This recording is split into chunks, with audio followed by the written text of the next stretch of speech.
Welcome, everybody, to Casting for Two.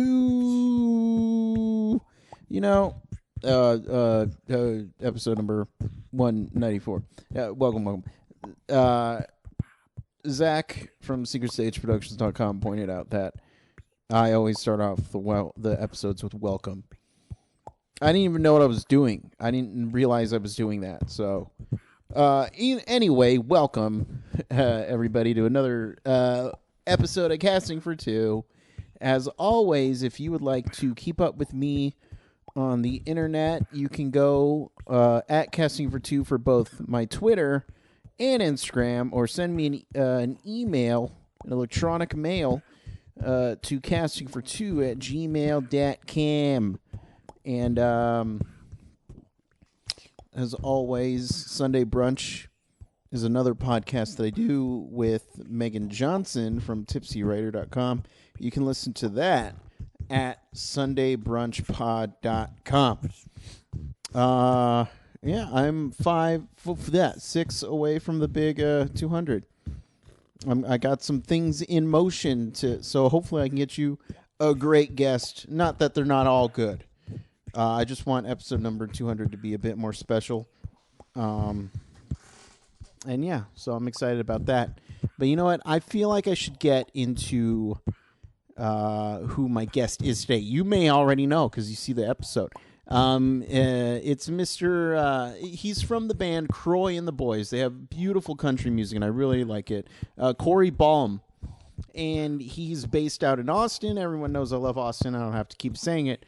But I had a really great time listening to his music that they do. And if you want to go check it out, or even buy some, better yet, go to croyandtheboys.com to purchase it. But I'm going to stop talking because we need to get into this episode, all right? So sit back, relax, and Chris, cue the music, please.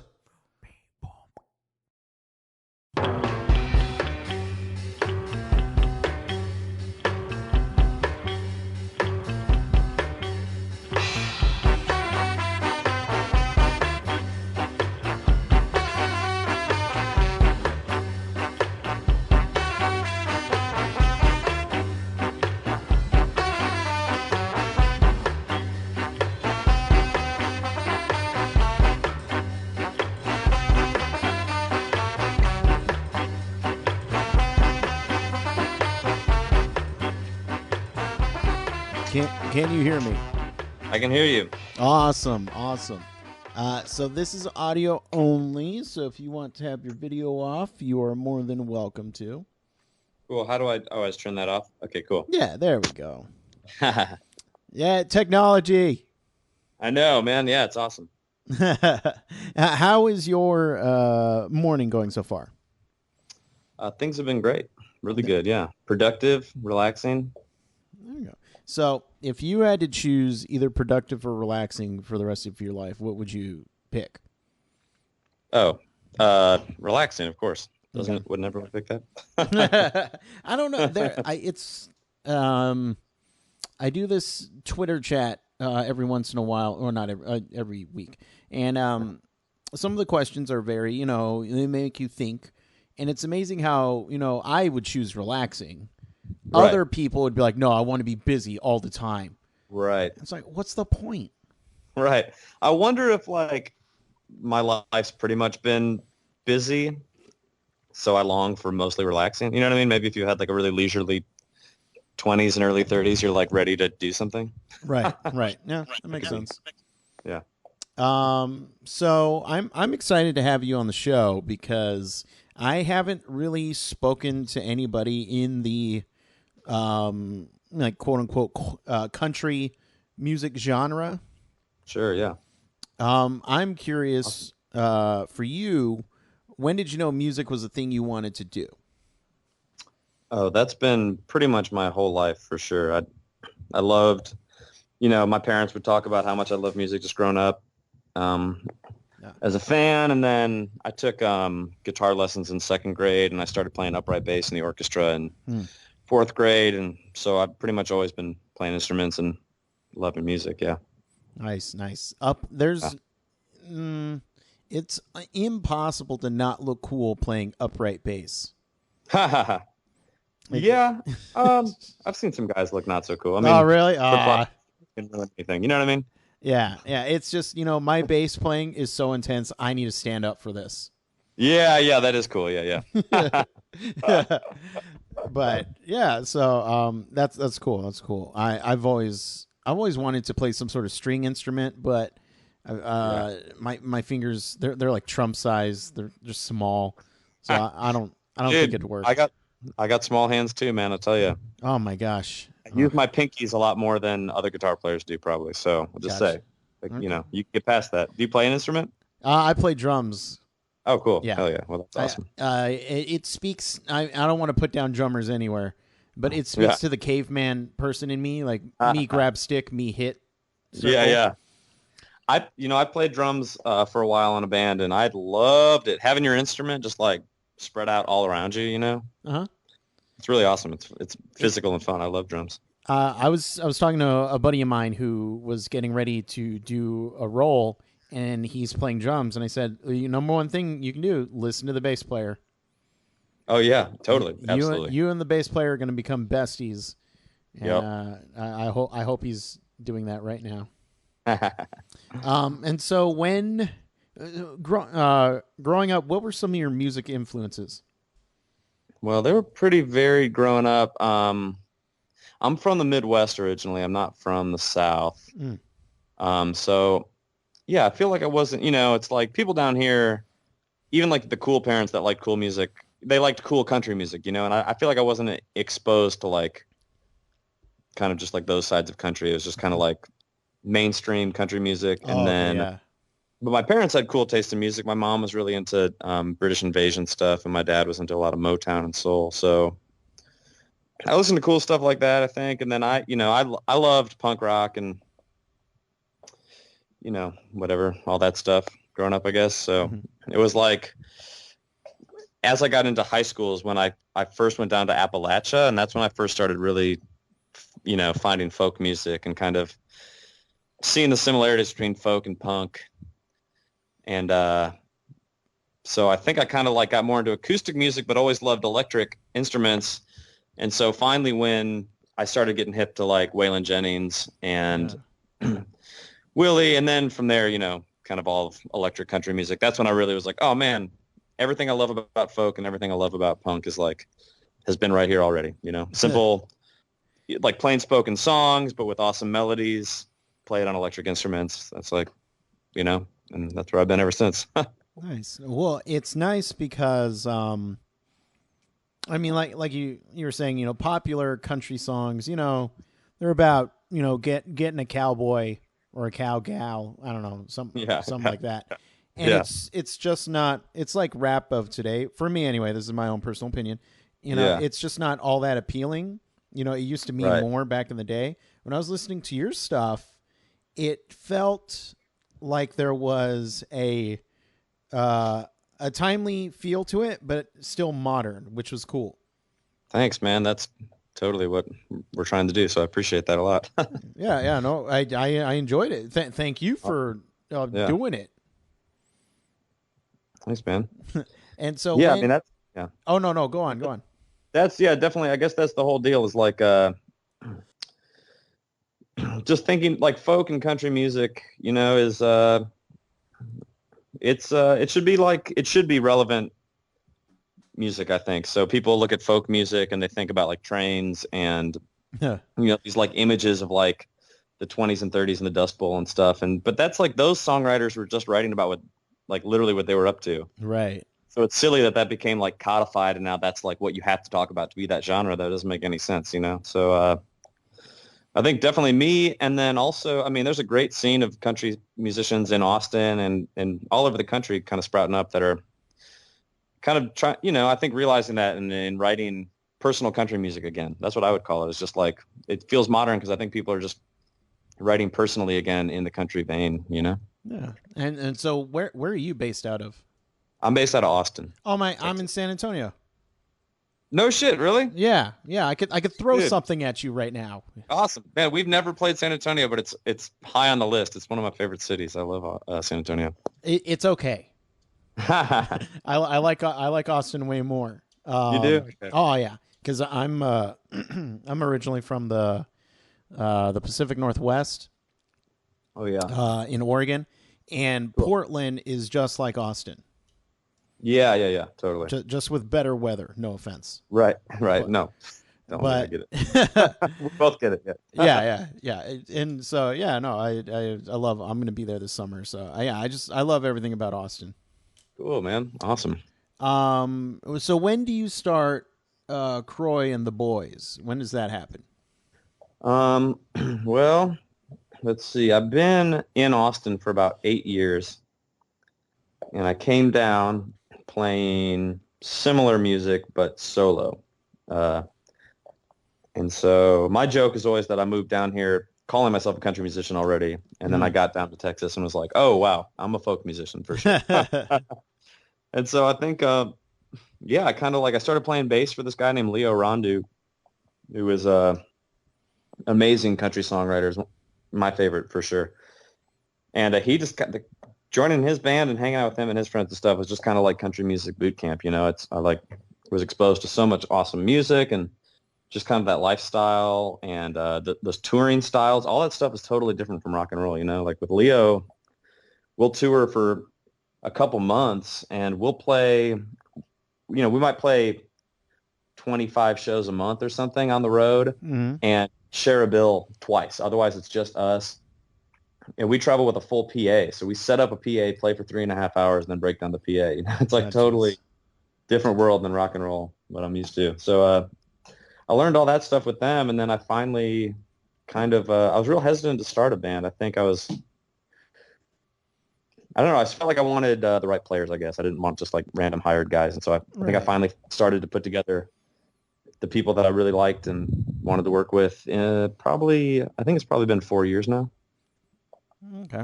Okay. The Nice. Croy and the Boys that have been used, and that more or less the same lineup and some changes. But And so when do you get the nickname Croy? that started, I don't really know, maybe 5 or 6 years ago. It was like one of those stupid. I had this text group going with a bunch of musicians, and so this one group called Sideshow Tragedy from here in Austin, they were on tour and had developed this inside joke where they were just switching letters around, so instead of party we started saying Pratty, stupid stuff like that. No, that's super cool. I don't know what you're talking. I'm gonna start doing that now. Yeah, there you go. So we still say Pratty, like, hey man. So anyways, at some point Corey became Croy in those exchanges, and so then from then on, that all those group of friends always called me Croy. And so I don't know, I was looking to start the band and just felt like in country music everything is just like some person's name, and it gets real hard. There's probably like 24 country singers with the name Corey right now, Right. Yeah. So it's Corey Morrow and it's Corey Brennan and all this, and so I knew I didn't want to just be my first and last name again. It's just too much of that. And so Croy and the Boys just kind of rolled off the tongue better. So there you go. When I was younger, I did the exact same you did, where I rejumbled my name. Oh yeah, and I came up with Rish. Awesome, yeah. And my dad will never forget that. So he still calls now, and it was just within my family, but yep, he still calls me that to this day. Rish. Yeah. No, it's just and I think it took me hours to come up with that, and it's just you just move the R. Whatever, but I was a smart kid. Yeah. So I'm not a dude because my name is spelled Corey. Right. So I already had that misspelled constantly, but now that it's publicly Croy, no one ever spells Corey right if they are going to spell Corey. Yeah. And generally the conversation goes, we're Croy and the Boys. And they're like, Troy and the Boys. I'm like, it's actually Croy and the Boys. So they're like, oh, Corey and the Boys. I'm like, oh, it's actually Croy. It's like, I need to just start wearing the T-shirt at all times. So. You know what? We're just going to call you and the Boys. Yeah. One of the boys. Yeah. There you go. And so you had an EP come out or an LP not too long ago? Yeah, an LP, yeah. And that was kind of our debut thing.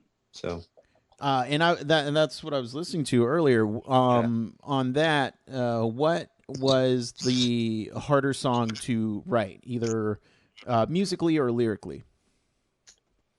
Interesting. Man, let me think about that. Take your time. So those songs are pretty spread out over. Some of those I wrote, like 6 and 7 years ago going on, and then some of them I wrote like within the month of us going in there. Mm-hmm. So they kind of, I don't know. So let me ask you this question. Yeah, Since they are spread apart, yeah. let's say, is there one song in particular that you wrote in a specific headspace and then years go by and now you just don't feel, the same as you once did when you wrote that song? Um, I don't think so. I mean, I guess like there's the one song, honestly, the song second to last song on there, I think it's called "You Don't See, You Still Care." Mm-hmm.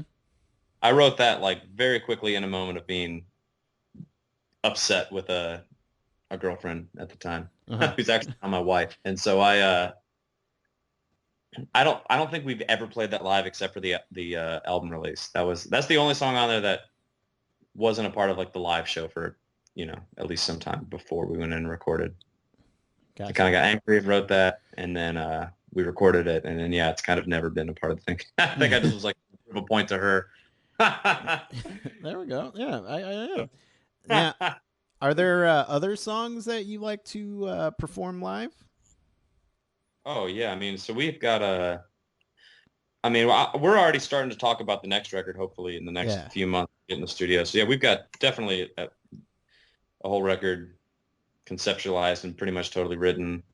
I mean, so that last record was spread out over the years of writing, but to me, like sonically, there are plenty of songs that I wrote in between all that aren't on that record, just because I kind of had this sonic idea, I guess, for what fit, and kind Mm-hmm. of like some of the more melancholy songs are all what's on Hey Come Back, which is the record we're talking about. Yeah. So, um, but yeah, I mean, we've got twice as many songs. We've probably got 30 originals that we play pretty regularly. So Nice, nice. yeah.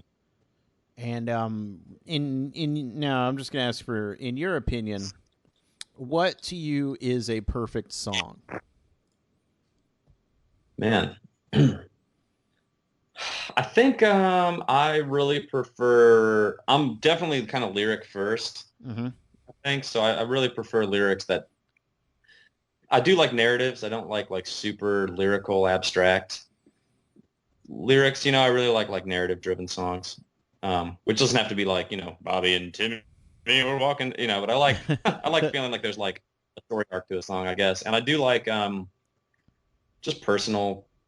I like when a song feels personal. I like like a song on could have been a Monday on our album. Okay. I call that a genre song because it's like I didn't totally to me that's just like a fun honky tonk song, but I don't really like. It's fun to play live. It's fun to dance to. It's fun to listen to, but it's definitely not like my favorite song I wrote on that record because it's like so yeah, I like yeah I like personal sounding songs. And with country music, I love melodies. I think too many people that are like came up in alt country or like that are just getting into country, Right. they miss the melody side of it, which is the most important thing. Yeah. So there's one of the great country songwriters. His name is Harlan Howard, and Mm-hmm. he wrote hits all through the 60s and 70s, maybe even the 50s. But he's a Nashville songwriter, um, and kind of his like little advice was always, you always start with the title and you only sing about love. There we Sing go. about love can be a lot of things, you know what I mean? Like that doesn't have to just be a love song. But anyways, I always like that kind of approach to country. Yeah, you know what? Now I feel like I can write music. There you I go. have the recipe. That's it. Um, Now, in your musical career, what has been the worst advice you've ever gotten? Whoa. The worst advice I've ever gotten. The worst. I don't know, man. This might sound cheesy, but I feel like I just do not hold on to that kind of stuff. I don't really know. Gotcha. Like no one's ever told you to trim the mustache. Actually, I've got a beard right now because I just had to trim it for something I was doing. There we go. I pick up weird like acting stuff on the side as a way to like make money, I guess, when I'm not like I work landscaping, I work door at bars, and I pick up this acting gear stuff. And they just trimmed my mustache, and it was horrible. I had to cancel a photo shoot for the band, and now I'm growing a full beard to try to like restructure the mustache. Gotcha. But I don't, yeah, nothing really stands out as like that was really, really poor advice. I think I take everything with a grain of salt just because the music industry is in such a weird place right now. There's so much. It's I feel like even the most well-intentioned people, I don't know if anybody really knows what the best move is, and so I just kind of try to take all the advice I'm given and run it through my filter of like what makes sense to what we're trying to do right now. Because it seems like there's a lot more personal avenues open to people in music these days because there's not like a set thing anymore. That makes sense. Right. Yeah, no, pretty much the whole design of, you sign with a label and the label takes care of you, wink, wink, nudge, nudge. That's kind of gone now because there's the internet. Totally. Yes, you can handle so much what people would do. And you can get more personal with your like, marketing where you don't even have to think about it as marketing, just like any of your online presence stuff, I mean, you can just kind of be yourself, if that makes sense. And yeah. And that's better than like what the label would try to create for you or what these people in the past would have had to do. So right. No, that makes sense. I think you on a unrelated topic, I think you should have some backup mustaches ready to go. Yeah, that's smart. It's like Locks of Love, except mustaches for love. Yeah, that's smart. I'm getting my pedal board together right now for our tour, so I'm looking at a bunch of Velcro tape. So there we go. I should whip one of these up right now. There we go. So for the people at home who would like to keep in contact with you, pick up the music, I was going to say movie, where can they do that? Yeah, I mean, so my favorite thing is just going to the website and buying stuff. So that's croyandtheboys.com. And we've got CDs and cassette tapes for sale on there, plus all the other stuff, shirts, stickers. We got some funny like prayer candles on there with my face on them. There we go.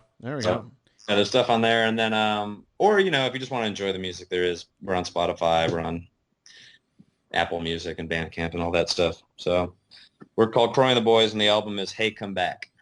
There we go. Well, Corey, I had a fun time chatting with you, and anytime you want to come back, just let me know. All right. Okay, thanks, man. I appreciate it. Thank you. And you have if we ever make it down to San Antonio, man, I really want to make that happen. So. Oh, let's do it. Let's do it. You can play in my backyard. It's super small. Oh. Let's do it. All right, done. All right, you have a good one. All right, man. All right, you too, man. Later. Bye-bye.